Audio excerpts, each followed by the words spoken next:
নিৰ্বাচনটো নিৰ্বাচনেই বিধানসভা Lok Sabha উপনিৰ্বাচনটো বিধানসভাৰে part এটা গতিকে আমি সকলো ধৰণৰ কথা আমি এটা নীতি আমাৰ নিশ্চয় থাকিব লাগিব মই ভাবোঁ যে এই কথাবোৰ নিশ্চয় আলোচনা বিলোচনা কৰিলে ভাল ফলাফল ওলাব আৰু ময়ো আহ্বান জনাইছোঁ যে উপনিৰ্বাচনতে হওক বা ২৬ৰ বিধানসভা নিৰ্বাচন সকলোতে আমি আমাৰ বিজেপিক হৰুৱাৰ কাৰণে উত্তম যিটো ৰণকৌশল সেই ৰণকৌশলটো সকলোৱে বহি আলোচনা বিলোচনাৰে সিদ্ধান্ত গ্ৰহণ কৰিব লাগিব বহু ৰাজনৈতিক দলৰ বহুত ঠাইত সংগঠন নাই কিন্তু কিছু ঠাইত আছে দুই চাৰিখন আসনেই কেতিয়াবা বিধানসভাত চৰকাৰ অনাৰ ক্ষেত্ৰত অতি গুৰুত্বপূৰ্ণ ভূমিকা পালন কৰে আমি দেখিছোঁ বহু নিৰ্দলীয় প্ৰাৰ্থীৰ ভূমিকাও যথেষ্ট গুৰুত্বপূৰ্ণ বিশেষকৈ এইবাৰ ২০২৪ চনৰ লোকসভা নিৰ্বাচনত কোনোবা এগৰাকী সাংসদ হোৱা মানুহৰো গুৰুত্ব বাঢ়িছে গতিকে সেই গোটেই কথা বতৰাবোৰ অনুধাৱন কৰি আমি পৰৱৰ্তী দিনৰ যি পৰিকল্পনা কৰিব লাগিব আৰু ঐক্যবদ্ধ একতাৰে আমি যিটো বিৰোধী শক্তিয়ে যুঁজ দিয়াৰ যিটো কথা এইটো যদি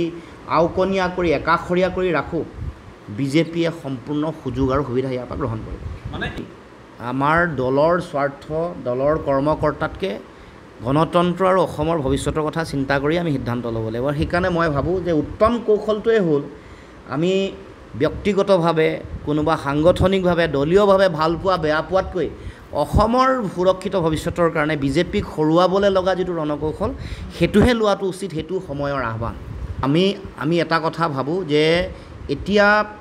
মূল কথাটোৱে হ'ল বিজেপিক পৰাভূত কৰিব লাগে গতিকে ইয়াত মই আগতেও কৈছোঁ যে ব্যক্তি স্বাৰ্থ দলীয় স্বাৰ্থ ইয়াত খং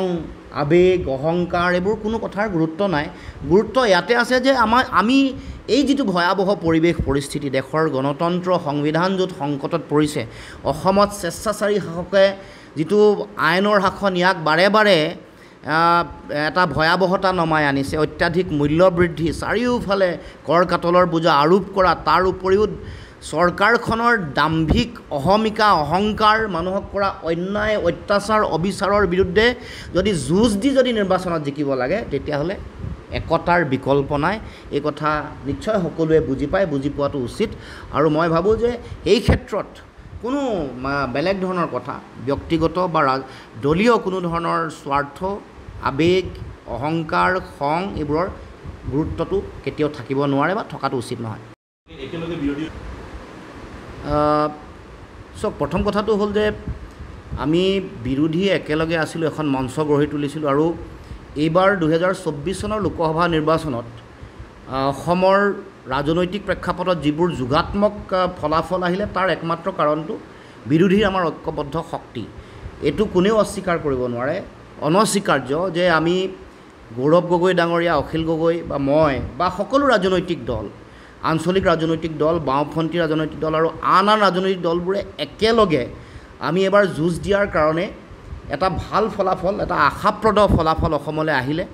যদিও আৰু ভাল ফলাফল অহাৰ সম্ভাৱনা আছিল আমি বিশেষকৈ ডিফু লোকসভা সমষ্টি বৰপেটাত আমি ফলাফল উলিয়াব পাৰিলোঁ হ'লে আমাৰ যিটো আমি ষ্ট্ৰেটেজিকেল যিটো আমি মেনেজমেণ্ট কৰিব লাগিছিল তাৰ বিফলতাৰ কাৰণে ফলাফল নাহিল গতিকে আমি অভিজ্ঞতাৰ পৰা আমি সকলোৱে শিক্ষা ল'ব লাগিব শিক্ষা বুটলিব লাগিব গতিকে যোৱাকালি ভূপেন বৰা ডাঙৰীয়া কি প্ৰসংগত এই কথাটো ক'লে একলাচ হ'লেও নীতি এইটো আমি হয়তো ধৰিব পৰা নাই কিন্তু মূল কথাটো হ'ল যে আজিও মই এই কথা পুনৰ আহ্বান জনাওঁ বিশ্বাস কৰোঁ ঐক্যমঞ্চ সাধাৰণ সম্পাদকৰ দায়িত্বত থকা হিচাপে যে আমি বিজেপিক পৰাভূত কৰিবলৈ হ'লে ঐক্যবদ্ধভাৱে যুঁজ দিয়াৰ বিকল্প নাই অকণমান পৰিৱেশ ভাল হোৱা মানে এইটো কথা নহয় যে কোনোবা ৰাজনৈতিক শক্তিয়ে অকলে যুঁজ দি ভাল ফলাফল আনিব পাৰিব এই সময়ত সময়ৰ আহ্বান আমাৰ গণতন্ত্ৰৰ সাধাৰণ জনগণৰ প্ৰতি যিটো দায়িত্ব সেই দায়িত্বটো হ'ল অতি পৰিকল্পিতভাৱে ঐক্যবদ্ধ ৰাজনৈতিক ৰণকৌশল গঢ়ি আমি বিজেপিক পৰাভূত কৰিব লাগিব তাৰ কাৰণে এটা সঠিক আৰু শুদ্ধ ৰণকৌশল ল'ব লাগিব গতিকে মই আহ্বান জনাম যে এই কথা বতৰাবোৰৰ যাতে ইয়াৰ বাস্তৱ যাতে উপলব্ধি কৰে ২১ৰ ভুলৰ পুনৰাবৃত্তি যাতে নহয় ২১তো এনেকুৱা প্ৰেক্ষাপটৰ কাৰণে মানে অকণমান ভাল ফলাফল হোৱাৰ লগে লগে যাতে কোনেও অত্যুৎসাহী নহয় তাৰ কাৰণে মই সকলোকে আহ্বান জনাইছোঁ কাৰণ আমাৰ মূল লক্ষ্য ২৬ৰ লক্ষ্যৰ কথা চিন্তা কৰি সকলোৱে এৰা ধৰা বুজা পৰা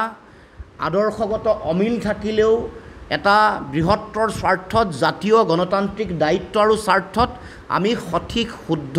সিদ্ধান্ত গ্ৰহণ কৰিব লাগিব, ঐক্যবদ্ধতাৰে আগবাঢ়িব লাগিব, তাৰ কোনো বিকল্প নাই। গতিকে এতিয়াও মই আহ্বান জনাইছোঁ যাতে এই কথাটো সকলোৱে উপলব্ধি কৰে। অসমৰ দায়িত্বত থকা তেওঁলোকৰ প্ৰভাৰী জিতেন্দ্ৰ সিং ডাঙৰীয়া আছে, তেখেতসকলেও বিভিন্ন ধৰণৰ ফিল্ড ছাৰ্ভে তেওঁলোকে কৰিছে, বিভিন্ন ধৰণৰ ক্ষেত্ৰভিত্তিক অধ্যয়ন কৰিছে। সেইবোৰৰ পৰাও যদি খবৰ খাতি ৰাখে গম পাব যে এইবাৰ এই আশাবাদী ৰাজনৈতিক যিটো পৰিৱেশ, ইয়াৰ মূল কাৰণ ঐক্যবদ্ধভাৱে বিৰোধী শক্তিয়ে দিয়া যুঁজ। মই অসমৰ জনগণক লৈ কনচাৰ্ণ, অসমৰ জনগণৰ ভৱিষ্যতটো বিজেপিক পৰাভূত কৰাৰ যিটো মূল নীতি, এইটোক লৈ মই চিন্তিত। গতিকে মই ভাবোঁ যে মই আজিও বিশ্বাস কৰোঁ এনেকুৱা ধৰণৰ কথা যিবোৰ আহিছে আমাৰ সামাজিক ৰাজনৈতিক প্ৰেক্ষাপটত, এইবোৰ আমি ঠিক কৰি লৈ আগবাঢ়িব লাগিব। তাৰ কাৰণে মই যিহেতু বিৰোধী ঐক্য মঞ্চৰ সাধাৰণ সম্পাদকৰ দায়িত্বত আছোঁ, মই সভাপতিকো ক'ম, তেওঁলোকৰ যিগৰাকী মূল দায়িত্বত আছে, ইনচাৰ্জ আছে জিতেন্দ্ৰ সিং ডাঙৰীয়াকো ক'ম, সকলোকে ক'ম যে এই কথা বতৰাবোৰ আমি সকলোৱে ঠিক কৰি আমাৰ মূল লক্ষ্য বিজেপিক হৰুৱা, আমি যাতে কোনেও ক্ষণিকৰ আৱেগ বা ক্ষণিকৰ উত্তেজনাত যাতে আমি এটা অবাস্তৱ বা এটা যাতে এনেকুৱা সিদ্ধান্ত গ্ৰহণ নকৰোঁ য'ত সমগ্ৰ মুনাফা বা লাভটো শাসকীয় পক্ষই বিজেপিয়ে পায় বা তেওঁলোকে মিত্ৰজোঁটে পায়। এইটো মূল কথাটো আমি সকলো দল একেলগে আছিলোঁ, বেলেগৰ কংগ্ৰেছৰ দলৰ তেওঁলোকৰ আভ্যন্তৰীণ কথা বতৰা আমি কোৱাটো উচিত নহয়। কিন্তু আমি বিৰোধী ঐক্যৰ যিহেতু মোক দায়িত্ব সকলোৱে সন্মিলিত হৈ দিছিলে সাধাৰণ সম্পাদকৰ, মোৰ দায়িত্বটো হ'ল যে মানুহৰ মাজত যাতে বিভ্ৰান্তিৰ সৃষ্টি নহয়, মানে সাধাৰণ জনগণৰ মাজলৈ যে এটা যাতে নিৰাশাজনক বতৰা, নেতিবাচক বাৰ্তা যাতে নাযায়, তাৰ কাৰণে আমি একতাৰে যুঁজ দিয়াৰ যিটো পৰিৱেশ, একতাৰে যুঁজ দিলে বিজেপিক হৰুৱাব পৰা যিটো শক্তি, সেই যিটো কথাৰ প্ৰতি জনগণৰ সহযোগিতা আছে, জনগণৰ সকলোৰে সমৰ্থন আছে, সেইটোক ঠিক ৰাখিবৰ কাৰণে মই কৰিব লগা যিটো কৰণীয় দায়িত্ব নিশ্চয় মই পালন কৰিম। প্ৰথম কথা হ'ল যে ৰাজনীতিতটো চৰ্চা আছে আৰু থাকিবই। মূল কথা হ'ল যিবোৰ কথা আলোচনা হৈছে সেইবোৰ এতিয়ালৈকে ৰাজনৈতিক আমাৰ দলত যোগদান কৰা বা নকৰা এনেকুৱা ধৰণৰ কথা আমি আলোচনাও কৰা নাই বা তেনেকুৱা ধৰণৰ চূড়ান্ত একো ৰূপৰেখাও আমি নিৰ্ণয় কৰিব পৰা নাই। আমি যোৱা যিখন ফটোক লৈ সৰব চৰ্চা, এখন এটা মানে হঠাৎ তাৎক্ষণিক এটা ভ্ৰমণ, আৰু ভ্ৰমণৰ সময়ত যিখন ৰেষ্টুৰেণ্টত আমাৰ এখন ফটো প্ৰকাশ হৈছে, তাত এগৰাকী বিধায়কৰ পুত্ৰ মৃণাল শইকীয়া ডাঙৰীয়াৰ পুত্ৰৰ লগত আমাৰ সাক্ষাতত গম পালোঁ যে সেইখন তেওঁৰে, এই ৰেষ্টুৰেণ্টখন তেওঁ ধুনীয়াকৈ সৰ্বাংগ সুন্দৰকৈ গঢ়ি তুলিছে। গতিকে এইটো এটা অনানুষ্ঠানিক সাক্ষাৎ, আৰু গতিকে ইয়াক লৈ এটা ৰাজনৈতিক এটা পৰিৱেশ এটা নিশ্চয় আহিছে বা থাকিব, কাৰণ আমি যিহেতু ৰাজনীতিৰ দায়িত্বত থকা সভাপতি সম্পাদকৰ দায়িত্বত আছোঁ, গতিকে আলোচনা হৈছে। কিন্তু আপোনালোকক এই সময়ত সমগ্ৰ বিষয়বোৰৰ সম্পৰ্কত কোনো কথা ক'ব পৰা ধৰণৰ পৰিৱেশ এতিয়া হয়তো হোৱা নাই বা আনুষ্ঠানিকভাৱে ক'ব পৰা এতিয়াও আমি তেনেকুৱা ধৰণৰ এটা চূড়ান্ত কোনো সিদ্ধান্তত উপনীত হোৱা নাই।